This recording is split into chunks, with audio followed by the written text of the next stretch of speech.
faço com 3 elementos? Se eu te der cebola, tomate e ervilha, o que você faz com ela? Você começa a pensar. Eu sei o resultado que uma cebola que vai dar, o que...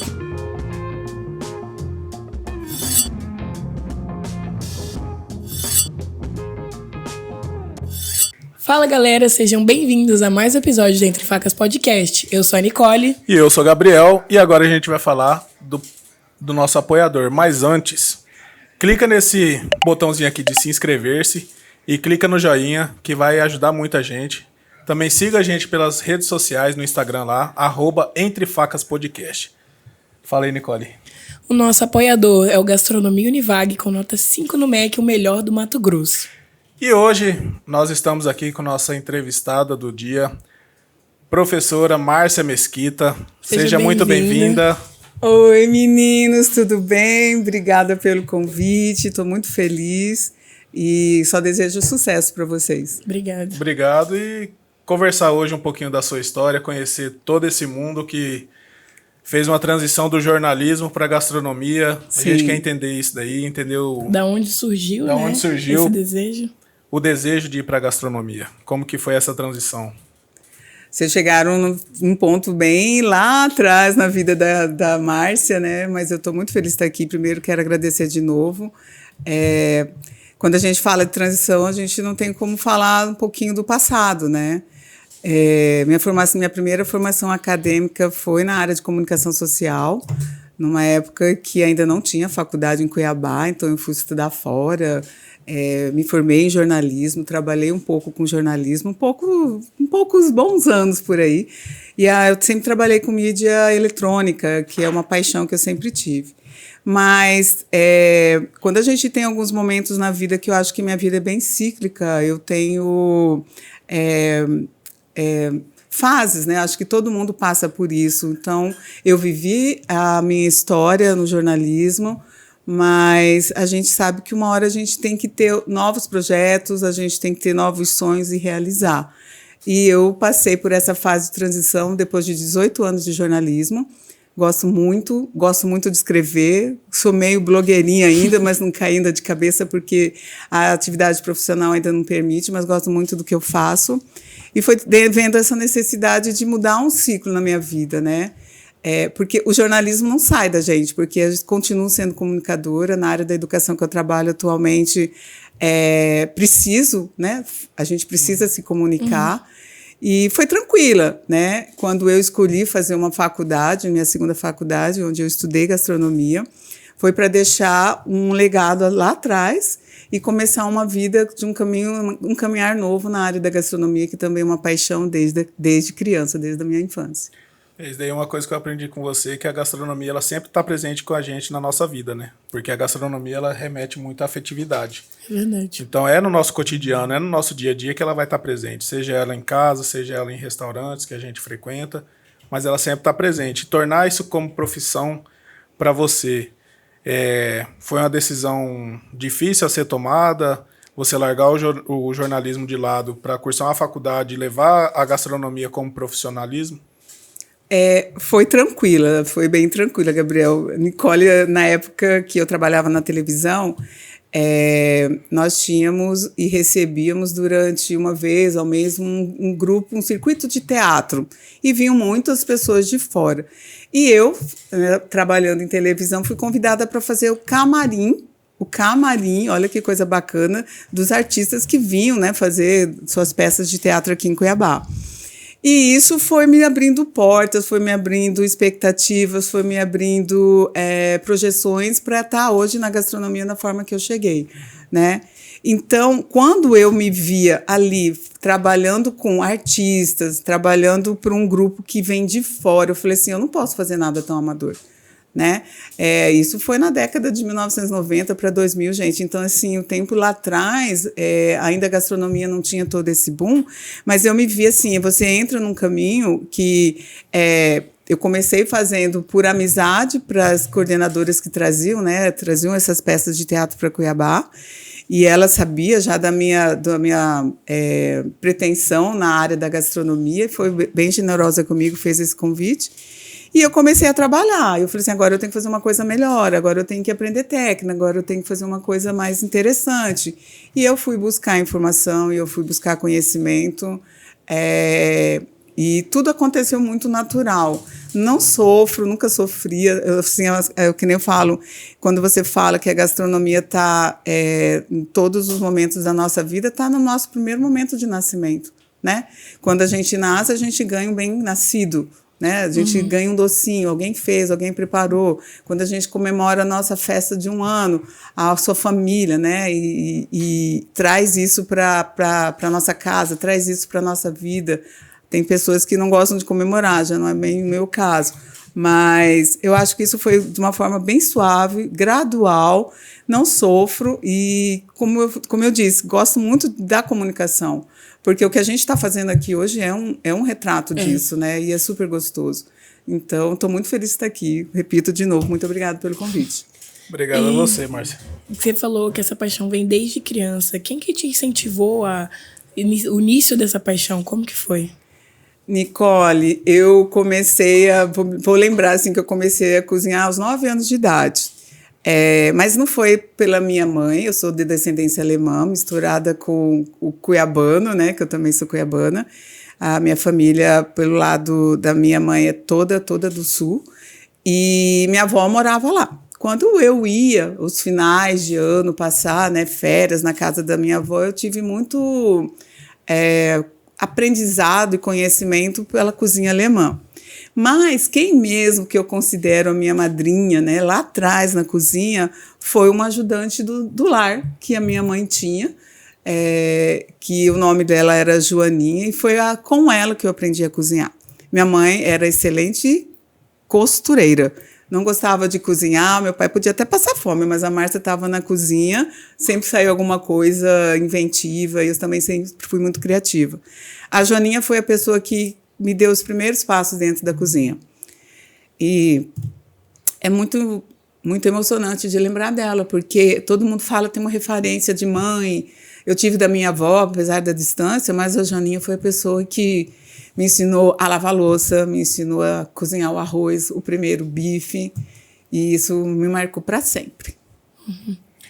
E nessa experiência que você teve de aprendizado de cozinha, você cozinhava só o básico ou ali você já começava a querer inventar alguma coisa? Gabriel, eu sempre fui inventiva. Minha mãe falava sempre, Márcia, quando ela abre a geladeira, sai coisa boa de lá. Então, assim, a Joaninha me ensinou muito básico, porque na nossa casa, acho que na casa da grande maioria das famílias, né, sempre tem o arroz, o feijão, que é o básico, né? E isso lá de casa também não fugia. Mas as sobras, as coisas que tinham de um dia para o outro, eu colecionava livros que a minha mãe tinha. Ainda tenho esses livros, tenho as anotações históricas, que foi feita a própria manuscrito pela minha mãe, é um livro que eu ainda tenho a pretensão de editar, Receitas da Mamãe, mas apesar que a mamãe não cozinhava, ela pegava de revista, então assim, antigamente a televisão não tinha esse boom que tem hoje, né, ou a internet de você acompanhar uma receita no passo a passo, não, antigamente era nas revistas, às vezes era na latinha de uma bebida que tinha lá uma receitinha que fazia com um achocolatado, uma farinha que ensinava a fazer um pão. E minha mãe recortava, retirava disso, mas eu que testava. Então, assim, eu tenho todos esses recortes, tenho toda essa lembrança, tenho todo esse carinho. E começou bem assim.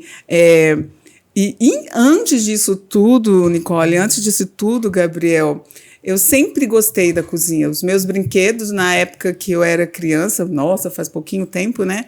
Era panelinha, era um fogão, e eu lembro que eu cozinhava à luz de vela. Eu não sei, hoje em dia é proibido, né, gente? Porque vai dar arte. Mas meu pai me deu um fogãozinho de ferro e eu acendia uma velinha, minha mãe me dava arrozinho. E ela já via em mim ali uma pretensão de uma futura cozinheira, né? Ela não me ensinava, mas me incentivava muito. Então, isso foi um grande diferencial também para mim na minha vida profissional. E quais, assim, desafios que você acha de você levar a nossa cultura mato-grossense? Porque você é de descendência alemã, com cuiabana, né? Eu ainda falo, eu até brinco, né? Tem gente que fala assim, nossa, quando você fala, você não tem um sotaque tão cuiabano. Mas repara bem, vai sair alguma coisinha aqui ainda hoje. É assim, os desafios de você levar uma cultura enraizada de alguma culinária, algum prato específico, mas também aquela inovação de você criar algo novo para uma cultura uma cultura que não tem noção do que a gente porque você tem é bem aqui, reconhecido aqui no nosso estado. Obrigada. Justamente por conta disso, de você levar a nossa cultura adiante. Eu acho que a gente tem um papel fundamental dentro da vida profissional, que é não deixar perder as nossas raízes, né? Meu pai era um homem extremamente cuiabano, dedicado à família, que gostava de comer comida boa. Acho que o trivial é importante, isso a gente tinha em casa, graças a Deus. Mas acho que a obrigação nossa é de manter isso. De que forma? Trabalhando, incentivando, educando, pesquisando, que eu acho que é fundamental, porque quando a gente vai fazer buscas de pesquisas bibliográficas da nossa cultura gastronômica, é muito difícil a gente encontrar. Mas nós temos as nossas raízes, né? Então, assim, durante algum tempo, lá no Univag, eu dei o curso de cozinha regional. Então, quando você vai buscar bibliografia, a gente não tem. Então, onde estão os nossos recursos? Então, o incentivo pela pesquisa, o incentivo pelo produto, o incentivo pela divulgação da nossa cultura, independente se hoje a gente trabalha com uma cozinha mais moderna, mais contemporânea, que a gente fala que é um grande boom também, não deixar isso de lado, porque faz parte do nosso ser, né? A gente veio de algum caminho. Eu lembro que eu sempre batia na mesma tecla, a pesquisa tem que ser fundamentada, e isso tem que ser anotado, porque as mesmas coisas que a minha avó ensinou, se eu não tivesse anotado, se perderia. E isso a gente corre um grande risco aqui, porque a gente ainda percebe que a pesquisa na área que a gente atua, na área que a gente trabalha, na nossa divulgação ainda é muito pequena.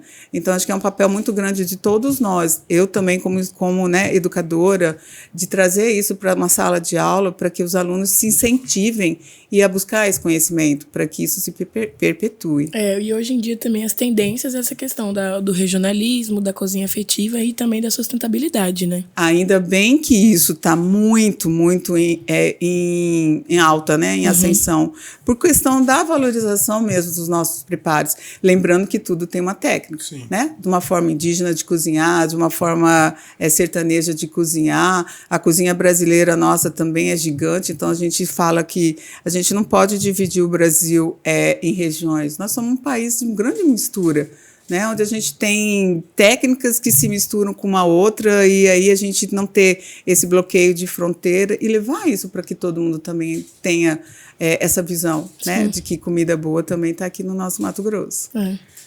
Também na questão minimalista, né, porque muita gente estava assim, colocando muitas coisas de fora, inventando demais, e hoje a pessoa tenta trazer o mínimo com uma técnica bem feita e aperfeiçoando mais bem no regionalismo, de, pegar um ingrediente que pra gente é tão, de certa forma, chulo, né? E trazer ele para essa alta gastronomia. É como se fosse uma regionalização da alta gastronomia, entendeu? Conseguir levar vários pratos, várias formas e várias técnicas também com aquele produto, né? Sim, a gente tem visto isso muito nas construções dos restaurantes aí, né, nesses grandes circuitos. E eu, graças a Deus, eu tenho percebido que Cuiabá tem se envolvido nessa ideia de colocar comida boa com técnica e respeitando os nossos insumos, respeitando as nossas raízes nas preparações dos seus preparos, dos seus pratos, né? Antigamente, vamos supor, uns 10, 15 anos atrás, a gente viu o grande boom era trazer insumos de fora, pra cá, uma trufa, né? Um azeite. Hoje nós temos no nosso próprio país lugares que produzem grandes azeites, grandes vinhos, até Mato Grosso é um exemplo disso, né? Então, quando a gente sabe que a gente tem um produtor, que a gente tem boa qualidade nos produtos, eu acho que isso a gente só tem a ganhar e a somar.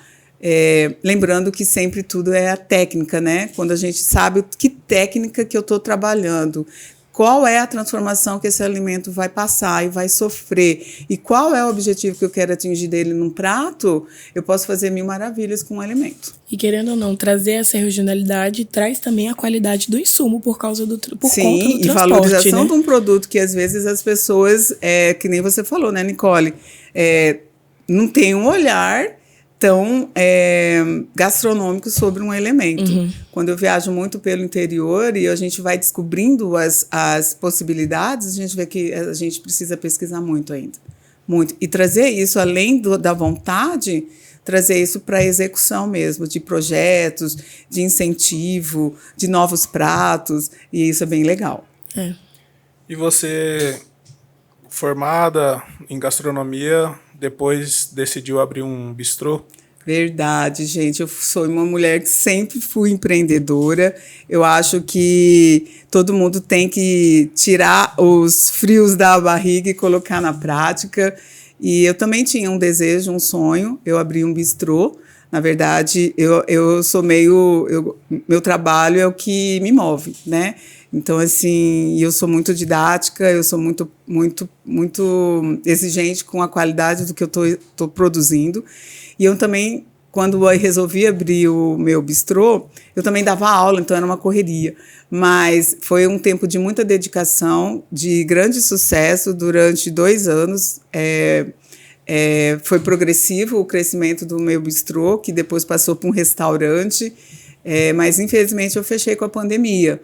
Mas isso não morreu nada em mim dentro desse perfil empreendedor. Eu tenho novos projetos aí para o futuro e eu acho que todo mundo tem que passar um pouco por essa experiência, porque quando você entra nesse processo, né, de ser um empreendedor, a gente não tem volta mais.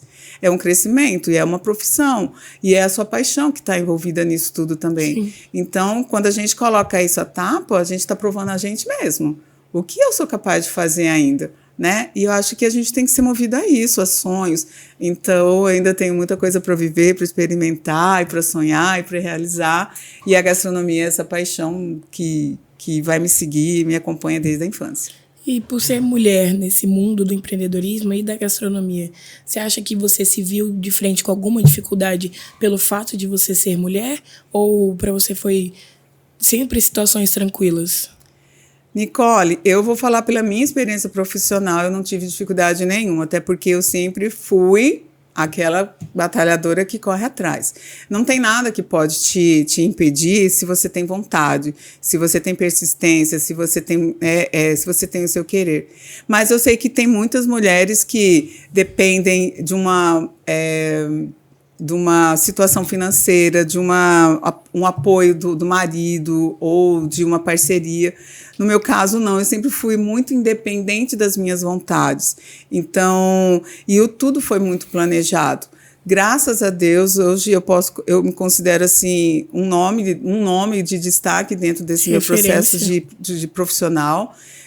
Muito obrigada pela referência, mas assim, mas foi tudo batalhado, foi tudo degrau a degrau. E eu acho que isso tem crescido. A gente vê muitas mulheres ganhando títulos, ganhando espaço, ganhando cozinhas no nosso país, né? No nosso estado também, em Cuiabá. E por que não? Né? Então, assim, eu sempre estou incentivando, coragem, gente, vamos lá, porque nós também podemos. E o mundo não é só dos homens, né? A cozinha também é dominada por mulheres. E a gente vê muitas mulheres já premiadas aí pelo esforço, pelo trabalho, e serve de exemplo para todos nós. É verdade. E nesses 2 anos que você estava com o seu empreendimento, o que você tira de lição maior dali? Porque 2 anos é um tempo bom que você consegue ter avaliações, ter né? muitas avaliações e ter aquele momento de felicidade, momento de frustração. Você consegue, né, ter momentos, né? E o que você tira de maior lição no empreendimento?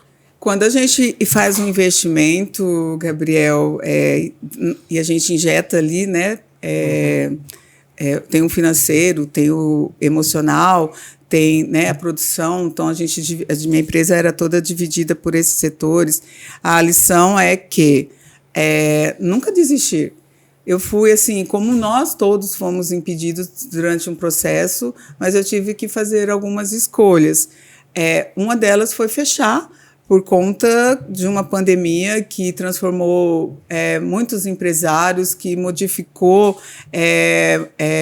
muito pensar de alguns profissionais, mas a gente tem que ter esse alinhamento, né? Quando você está trabalhando de uma forma profissional, a gente tem que saber o momento, essa aqui é uma hora de investir, essa aqui é uma hora de recuar, eu tenho que ter recursos para também ter esse sustento, né?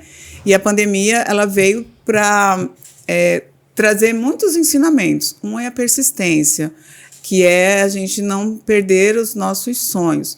Muita coisa que eu ainda não realizei lá atrás, porque um bistrô que em menos de 8 meses se torna um restaurante, porque eu queria, na verdade, ter um café. Meu bistrô era para vender café, pão de queijo, um lanchinho à tarde.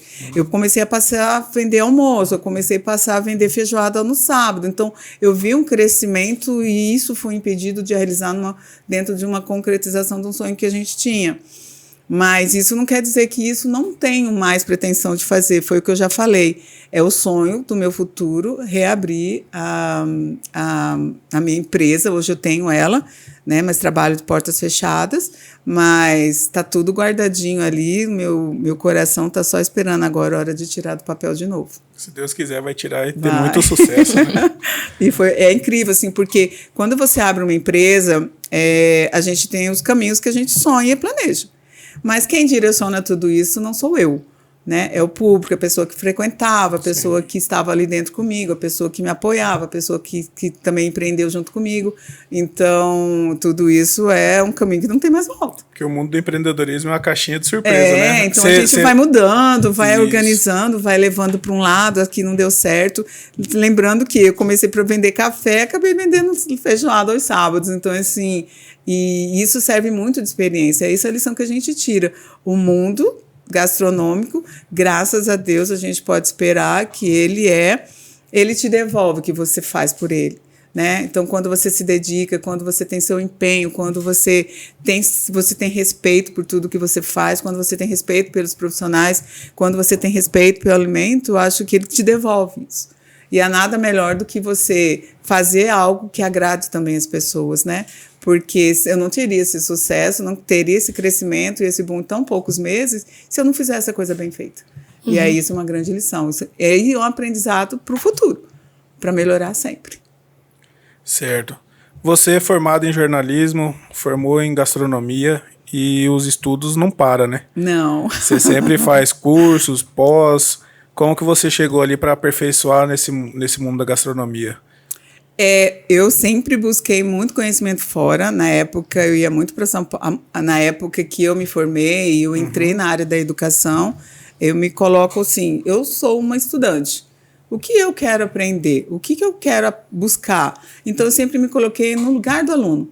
Então, eu falei assim, aqui existe a necessidade de eu buscar mais conhecimento. Então, eu sempre fui para São Paulo, para Minas Gerais, terra que eu morei 4 anos, eu me formei em Uberaba, jornalismo foi lá que eu me formei.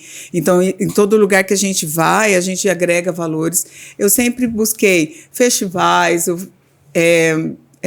eventos, feiras, qual é a hora que a gente tem que dar um passo a mais e buscar sempre conhecimento, quando eu sei que está faltando alguma coisa, né? Então, assim, quando a gente coloca no lugar do aluno, eu sou uma educadora e eu amo o que eu faço, você, assim, tem uma lacuna ainda em branco. Como que a gente pode preencher? E é buscar esse conhecimento fora. Então, eu fiz muitos cursos na área da confeitaria, na área da panificação, da cozinha brasileira. Então, e as viagens também, quando a gente faz, ensinam muito a gente, né? Porque você vai visitar um estabelecimento, um restaurante diferente, uma cultura diferente, isso também é um grande aprendizado. Sim. E foi mais ou menos por aí esse caminho. E das áreas que você estudou e que você lecionou, qual você fala assim, nossa, que saudade de estudar isso, de ensinar isso, sabe? Aprender. Eu sou uma confeiteira de paixão, né? E a confeitaria não entrou na minha vida logo de imediato. Porque naquela época que eu falei lá atrás, que eu fazia o camarim dos artistas que vinham, né? Eu tinha um buffet. E era muito informal, por isso que eu fui buscar conhecimento. E eu me apaixonei pela confeitaria quando uma amiga me deu uma oportunidade de trabalhar com uma indústria de chocolate, e essa indústria aceitou, né, o meu desafio também, porque a gente também é desafiada, né, todos os dias. Eu não era confeiteira, então me buscou e me forçou a aprender muito sobre essa área de confeitaria. E estou lá nessa mesma indústria, nessa mesma empresa, desde 2012 até hoje, e isso também me fez buscar muito conhecimento. E aí a gente vai se apaixonando, porque a vida também pode ser só de doçuras, né? E eu gosto muito. Então, ela foi me ensinando que muita técnica, muito cuidado, muita prática, muito cuidado nos detalhes, muito cuidado em acabamento, que a confeitaria exige muito da gente, e transferir isso também para pratos salgados, por que não, né? Então, naquele momento, lá em 2012, eu também tive uma outra mudança, outra transformação na minha vida, e aí quando a gente fala, eu sou mordida pelo docinho, eu fui fisgada integralmente. Docinho gosto depois muito. do almoço também. Muito bom, né? E eu gosto muito, eu acho que... E outra, por que não fazer bem feito, né? Então, eu acho que eu sou da linha do... Eu sou assim, todo mundo fala quando não me conhece ainda direito na sala de aula, a Márcia é uma general. Na verdade, eu acho que eu tento só, mas no final vira uma manteiga derretida, né? Mas assim, a gente tem que ter esse posicionamento, a gente tem que ter... A gente que puxa, né? Leva o aluno até a finalização do projeto dele dentro de uma sala de aula. Então, assim, é uma responsabilidade muito grande minha. Uhum. E a parte da educação, de você lecionar sobre gastronomia, como que foi essa experiência e como que ela veio também, né? Como que veio o convite para você? Eu estou na gastronomia, na área da educação, desde 2010, se não me engano. Me perdoe se eu estiver falando errado, agora me falha a memória. Mas veio através de um convite do SENAC. O SENAC estava abrindo a sua escola de gastronomia e eu estava recém-saída da faculdade e me convidaram para fazer uma aula lá para ver se eu tinha condições, né, de assumir uma sala de aula. E fui. E fiz uma aula show, fui aprovada e também trabalhei durante 10 anos no SENAC como instrutora lá, como professora de gastronomia, de curso, de auxiliar de cozinha, de confeitaria, de panificação. De tudo um pouco. Então, de tudo um pouquinho. E quando você...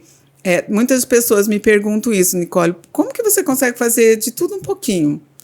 Porque eu acho que a cozinha a gente tem que saber de tudo um pouco, né? Eu tenho que saber um pouco de confeitaria, e a confeitaria, na época que eu estudei, na época que eu comecei a dar aula, ela sempre foi muito massacrada, porque ou eu era cozinheiro ou eu era confeiteiro, né? Hoje você vê que, até aí você vê na televisão, a gente vê aí nos concursos, isso se mistura.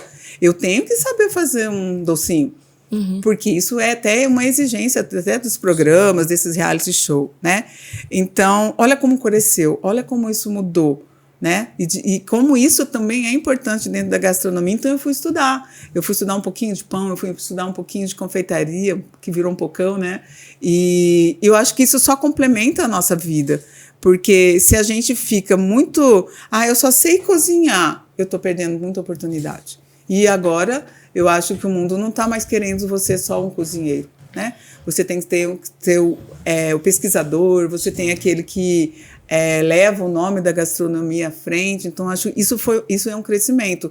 Então, do ano que eu me formei até os anos que nós estamos hoje, né, eu acho que tem um crescimento, a gente faz uma subida, né, na hora que a gente for fazer em alguma escala de gráfica, a gente só tem a tendência nossa ainda crescer muito mais. E sempre valorizar isso, né, gente, porque é o mais importante. Estudar, se pesquisar, valorizar e respeitar tudo e todos. É igual você falou, a gastronomia vai muito além ali do fogão, né? Da cozinha.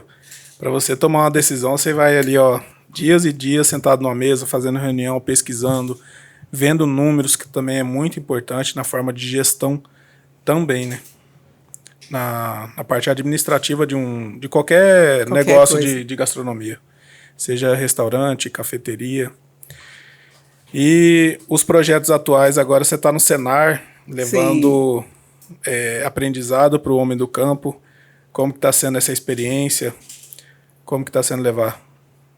O cenário entrou na minha vida dentro daquela hora de mudança que eu acho que a cada 10 anos a gente evolui, né? Vou dizer assim.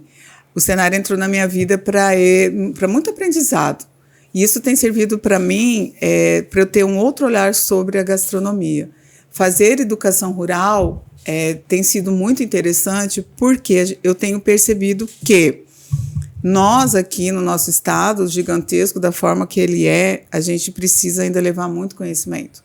Nós temos pequenos produtores que têm os insumos e não sabem o que fazer.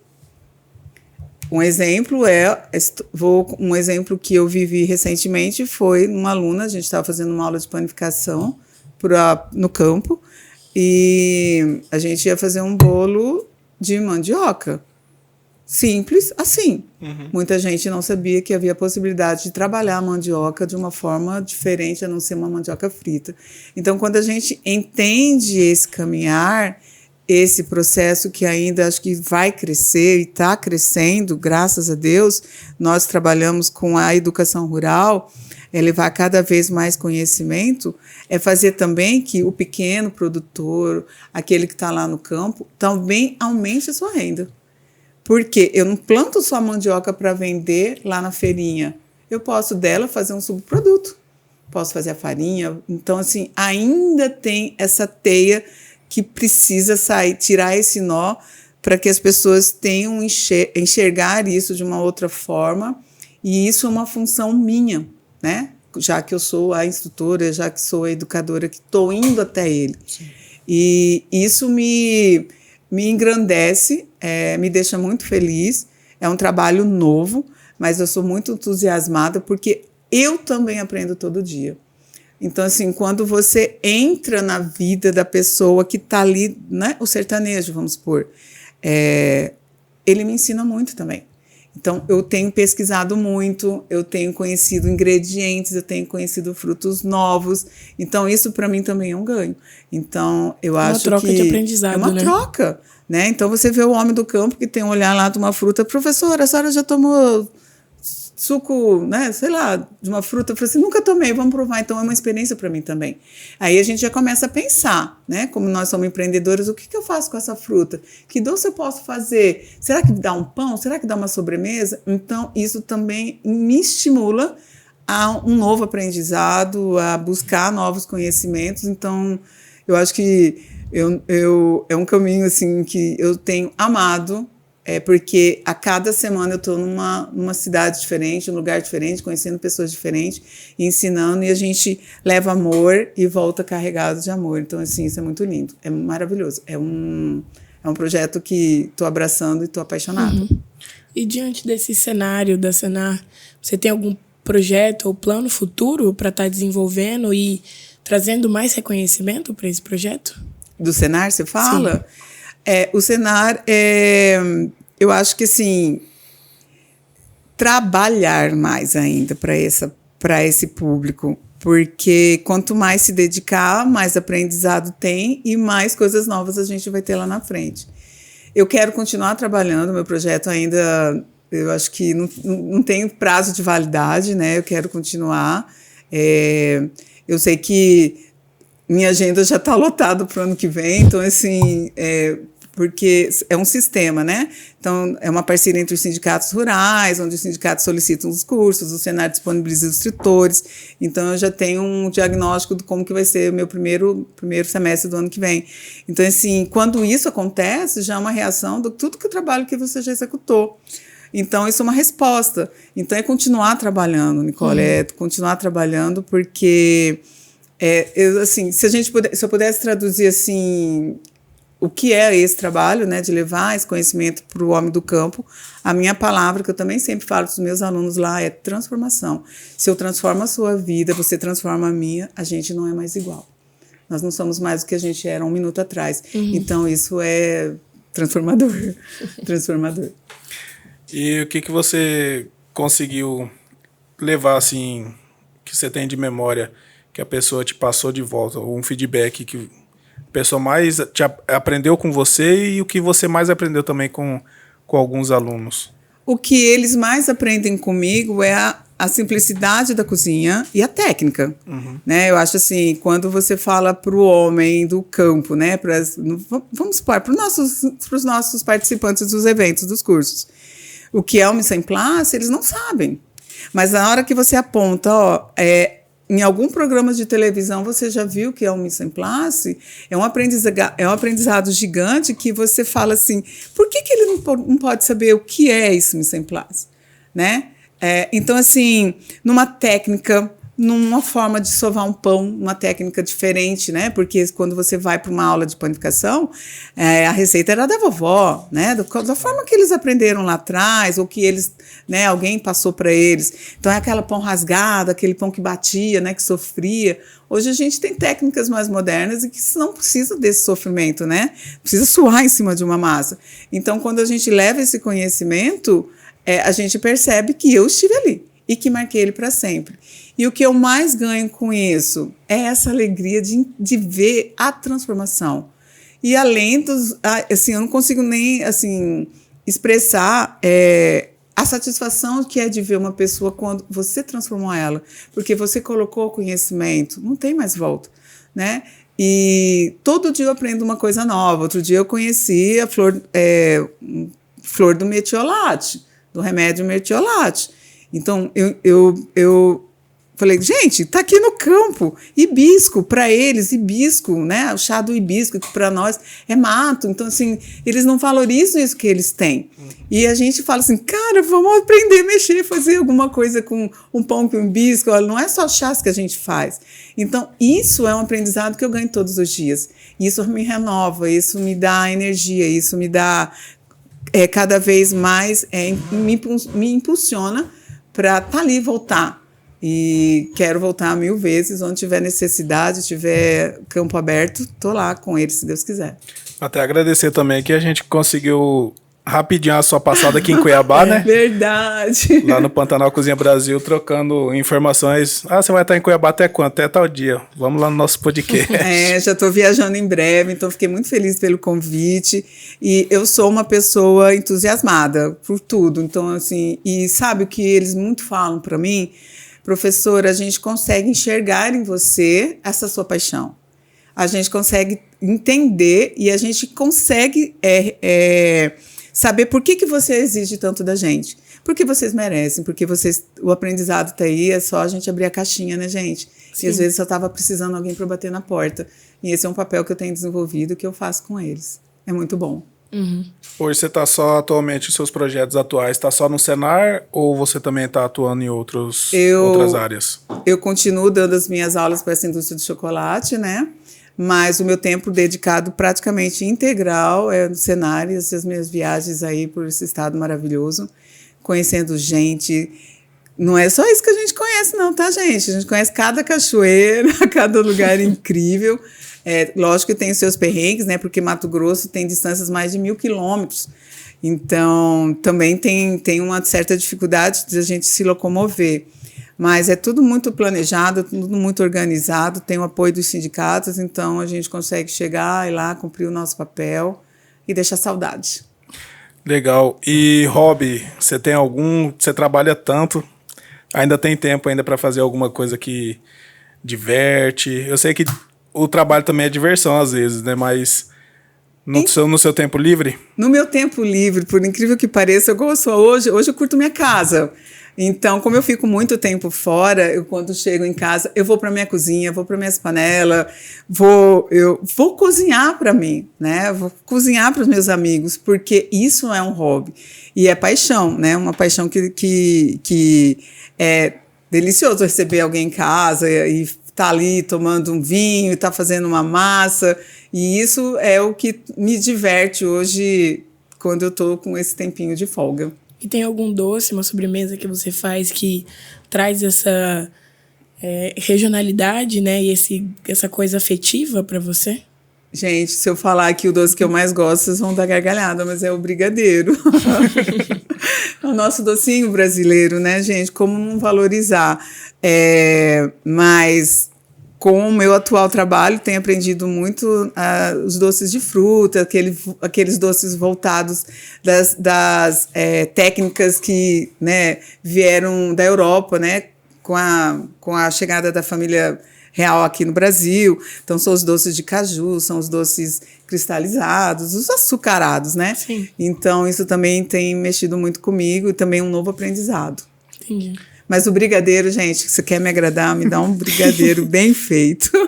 Eu amo. E de prato salgado, qual que você mais gosta, aquele que te remete à sua infância? O que você fala bem assim, eu não trocaria por nada? Eu vou lembrar da minha avó, a cozinha alemã, o nhoque. Nhoque? Não, nhoque italiano, opa! Mas a minha avó alemã fazia muito. Batata, batata, batata, batata. Lá a gente até brincava alemão batata lá em casa. Bacana. E se você, carreira de jornalista e gastrônoma, se não fosse nenhuma dessas duas profissões, qual que você tem em mente? Que você seguiria? Ai, Gabriel. Pegou no contrapé? Agora, não sei, sabe que eu nunca pensei nisso, assim, sinceramente. É questão de se sentir realizado com aquilo que você já eu sou fez, muito feliz, estudou, assim, né? e você falou tudo, Nicole, porque isso sempre me trouxe muito realização, muito prazer, que eu acho que eu nunca pensei o que eu seria se eu não estivesse nesse trabalho. Mas, por exemplo, eu também sou educadora, né? Então, Sim. eu tenho a função de jornalista, educadora, gastrônoma, cozinheira. Então, é muita profissão numa só, né? Uma Tá empreendedora. bom já, né? Então, acho que eu não tenho uma resposta para te dar sobre isso Tá agora. realizada no que você está Sim, também, né? muito, muito, muito. E acho que isso transborda muito em mim. E os projetos para o futuro aí, né? A gente continuar nessa mesma linha de trabalho. Entendi. E tem algum destino gastronômico dos sonhos que você ainda não realizou e que você tem desejo? Tem, claro. Em 2014, eu estava me planejando, né? Estava planejando ir para a Europa. Eu queria fazer um tour gastronômico lá, mas infelizmente foi um ano que começou ruim, foi quando eu perdi meu pai. Então, assim, a gente teve que adiar. Mas esse sonho de ir para a Europa, né? Conhecer a nossa, vamos dizer assim, nossa raiz gastronômica com as técnicas, né? Que são França, Itália. Eu ainda vou realizar, se Deus quiser. E além do Brasil, que eu já conheço alguns estados, então, assim, mas meu sonho mesmo é conhecer a França e conhecer as cozinhas, né, da Europa. A Alemanha também? A Alemanha, sim, mas eu tenho uma grande dificuldade de falar o alemão. Não aprendi nada, mas hoje a gente sabe que tem os tradutores, né? É muito mais fácil, mas entra no roteiro também. Bacana. Tem alguma pergunta? Agora me fugiu da cabeça. E, Márcia? Lembrei. Fala. Então fala. Ai, Vou deixar gente. você falar. Dos lugares que você visitou, qual que mais te encantou, assim?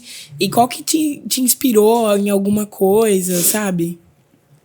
Aqui no Brasil? Sim. Eu fui aqui já viajei aqui para Argentina, né? Chile ali é bem pertinho. Mas aqui no Brasil eu gostei muito de conhecer Manaus e gostei muito de conhecer Belém, em respeito à cultura gastronômica deles. A gente vê, na época que eu estive lá, Manaus, Belém do Pará, não estavam dentro de um roteiro gastronômico. Hoje a gente sabe que não é mais assim, mas você perceber a forma e a arte da cozinha deles. Então, isso... eu fui num festival lá, acho que foi em 2016, se não me engano, e isso me trouxe muita inspiração. Então, a gente vai, conhece um lugar, a gente volta e vem com umas coisas na cabeça. Eu lembro, gente, que eu queria trazer tucupi, e, assim, para descontrair um pouquinho. Então, você vai, o cozinheiro, né, chefe de cozinha, quer trazer tudo de uma região que você não tem. Sim. Queria trazer tucupi, queria trazer a pimenta, queria trazer um monte de coisa, e fui, comprei, enchi minha mala. No aeroporto, fui impedida de trazer. Então, eu falo assim, é aquela frustração, né? Mas faz parte. Então, é questão de segurança do voo. Mas a gente vem com uma bagagem e aí a gente também quer colocar em prática, né? Então, ó, esse peixe, o que a gente pode fazer com pirarucu, o que a gente pode fazer com filhote, né? E essa foi a primeira experiência que eu comi esses peixes na minha vida, foi lá, né? Então, eu visitei Ver o Peso, que é o mercado mais famoso de Belém, né? E, então, muita coisa que se aprende ali. Muita comida diferente, e isso me inspirou muito também. E trazer essa regionalidade deles também para, de repente, alguns pratos nossos.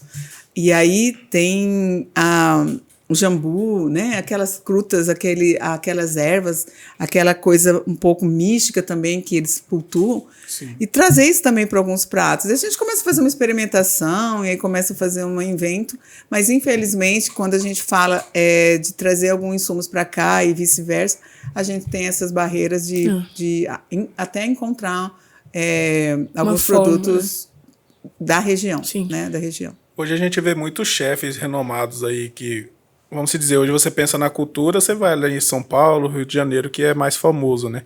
Você vê muitos chefes de lá vindo aqui para a Amazônia, para o Cerrado, buscando cultura, buscando insumos, né? Uhum. Para poder levar e, consequentemente, as outras pessoas também provar, né? Um exemplo foi o Cozinha Pantanal Brasil esse ano, sim, né? Quantos chefes vieram de outros lugares, São Paulo, trazendo um pouco dessa cultura e visitando nossa cidade e tentando trazer para alguns pratos, colocando alguma coisa diferente. Sim. Então, a gente vê que isso tem mudado muito, né? Então, a gastronomia, na hora que ela está se misturando, trazer esse intercâmbio para nós foi fantástico, eu achei maravilhoso. E eu só espero que isso continue, né? Sim. E que não se esgote, né? Que a gente tenha, assim, o respeito pelo nosso peixe, respeito pelo nosso plantio, respeito pelos nossos insumos, pelos nossos biomas, né? Que aqui do nosso estado e fronteira dentro. E de toda essa trajetória, todos esses longos anos na área da gastronomia, você tem alguma inspiração que você olha e fala, caramba, eu me inspiro muito nessa pessoa? Ai, que pergunta difícil, porque eu venho de uma geração que eu não tive o espelho da televisão na gastronomia, né? Então eu vou continuar dizendo que o meu espelho foi a Joaninha. Uhum. Foi com ela. Entendi. Ela te ensinou ali toda a base, né, Márcia? Eu era da barra da saia dela, então assim, a Joaninha cozinhava, ela ficou muito tempo com a gente até que ela sofreu um acidente e aí ela teve que aposentar. Mas a Joaninha era que me inspirou. Ela me ensinou a fazer o pastel, me ensinou a fazer o arroz, me ensinou a fazer o feijão, o básico, né, da nossa cozinha. E as lembranças delas são incríveis, porque a como segurar uma faca, a como descascar uma cebola. Lógico, eu ainda era criança, eu tinha 9 anos, mas tudo é um começo, sim, né? E ela me marcou muito, muito, muito mesmo em relação a esse começo, a esse despertar, a esse desrespeito. Janinha era cuiabana, então, e ela tinha essa linguagem, né, cuiabana, aquele sotaque, né? E o respeito, né, gente? O respeito por tudo que ela fazia. E ela também era de muita criação, de muita invenção, porque se a gente voltar a isso em 1900 e bolinha lá atrás, em 1960, 70, a gente não tinha tanta abundância de insumos, né? Então a gente tinha que ser criativo naquilo que você tinha dentro da sua geladeira. E ela era fantástica nisso. Eu acho que também, então, eu volto a afirmar, ela foi mais que a minha mãe, mais que a minha avó dentro desse processo de começar a entender o que é uma cozinha, o que é ser o profissional, e com muito respeito. Eu devo isso a ela. Eu acho que nessa forma de aprendizado sua, de trabalhar com aquilo que tem dentro da geladeira, também vem muita essa parte que você fala, de reutilização de insumos que você tem em casa, né? Eu gosto muito disso. Assim, eu trabalho dentro do Senar, a gente tem um evento, né, que lá a gente não chama de cursos, para nós chama-se evento, que é de aproveitamento integral do alimento. E quando você trabalha essa linha e respeita o que você tem e enxerga isso como uma fonte de renda e como alimento que pode estar nos nossos pratos, isso muda muito a vida de muitas pessoas. Aí eu falo, só não transforma quem não quer. Uhum. Né? Porque hoje em dia nós temos acessibilidade para tudo. para conhecer um novo ingrediente, para conhecer uma nova receita, transformar isso, né? E eu gosto de trabalhar as cascas. Eu agora, recentemente, estava fazendo um doce que eu usei a banana e usei a casca dentro de um evento nosso. Então, as pessoas, meu Deus, eu vou comer a casca. Eu falei assim, sim, nós vamos comer. Né? Ela é nutricional, ela está ali, tem um papel dela. Vamos fazer um bolo também com a casca. Então, assim, isso também é uma função muito importante dentro da gastronomia, porque a gente não joga nada fora. Né? Eu lembro de uma aula que eu tive com você de cozinha dietética. A gente descascou abacaxi, descascou abóbora. Aí eu ia jogando a casca da abóbora, você falou, calma lá, vamos fazer um suco junto com a casca do abacaxi. Nossa, você lembra? Meu Deus, eu acho que nem lembrava mais disso. Mas assim, a gente tem que ter esse respeito. E a Nicole falou ali atrás, né, da sustentabilidade da cozinha. E começa por aí. Quando a gente tem um ingrediente, saber trabalhar e olhar para ele. Com a casca eu faço isso, com a semente eu faço isso, transformo isso... Caramba, você faz quantos outros pratos? Né? E então, a sustentabilidade acaba se transformando. A sustentabilidade começa economia, por aí, né? na hora. Exatamente. Falou tudo. Então, assim, se eu entendo e tenho esse mecanismo dentro do. Porque eu acho hoje inadmissível a gente jogar comida fora. Né? A casca se transforma. Então, assim, se seu projeto gastronômico inclui a sustentabilidade, olhe então para um alimento diferente. Não é só guardar o óleo, não é só colocar o papel no saquinho do papelão do descarte. Começa ali, na hora que você começa a descascar uma cebola. A casca da cebola a gente torra e coloca no sal. Eu faço um sal diferente, né? O alho é a mesma coisa. Então, assim, aí entra outros recursos, né? Aí já é até uma receitinha gastronômica. Mas é olhar o que eu posso fazer e como isso se transforma e aonde eu posso chegar. Acho que isso é fundamental. E gastronomia é isso, né, gente? Ter esse olhar. Nós não podemos ser só moldados de uma forma. Existem N formas de enxergar a gastronomia, a cozinha, a forma de trabalhar. Quando a gente está em uma aula de cozinha de criação, que lá no Nivag, não sei se você passou por mim. Não, foi com a Aline. Foi com a Aline? Então, quando você fala assim, o que eu faço com 3 elementos? Se eu te der cebola, tomate e ervilha, o que você faz com ela? Você começa a pensar. Eu sei o resultado que uma cebola que vai dar, né? Porque nós já temos uma formação sobre isso. Mas quando que se reúne esses 3 elementos, o que eu posso construir? Então, isso também é de grande importância hoje dentro das cozinhas, e acho também uma função minha ter esse olhar e enxergar que o mundo não pode mais passar fome. E você tem algum conselho para quem está começando nessa área? O meu maior conselho é comece, não tenha medo, pergunte, né? Porque e cuidado com a internet, né? Porque a internet é assim. Qual é a melhor receita de bolo de milho? Né? Ela vai te dar milhões de receitas. A melhor receita, eu sempre falo, é aquela que você testou, que você gosta. Né? Me pesquise. Né? Não siga caminho de ninguém, crie o seu caminho é você que vai construir. Mas não tenha medo. O medo, às vezes, atrapalha muito a gente. E as pedras a gente ultrapassa. Então, que voe, que seja criativo, que seja inventivo e coragem, né? Acho que coragem que faz a gente também chegar onde tem os nossos objetivos. Mergulhar mesmo, vai com tudo.